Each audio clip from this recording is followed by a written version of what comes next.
Dong YICHANG wakes up every day hoping for rain, but in the midst of a crippling drought, each day brings more disappointment and desperation. Every day, he and his wife cart water from this dwindling reservoir to their fields, which have seen virtually no rain for more than 6 months.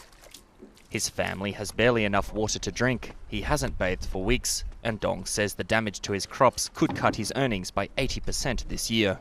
If there continues to be no rain, I will be very worried. I will have no income.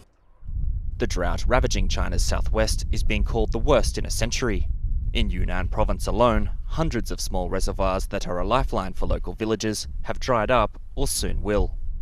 Authorities are digging thousands of new wells, launching water diversion projects, and carting drinking supplies to the worst affected areas.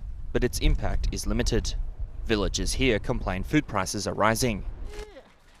In the provincial capital city Kunming, flowers have trebled in price. Yunnan produces roughly 80% of the country's flowers. It's because the weather has been so dry, there's a flower shortage. Vast areas of terraced fields that should be lush with vital winter crops instead look like deserts. They're normally rich soil as hard as rocks. YICHANG has farmed this land his whole life. At 64, he says it's the driest he has ever seen. As he harvests the remainder of this crop, he worries about the future. My biggest fear is that if it continues to be so dry, the impact on the harvest will be severe.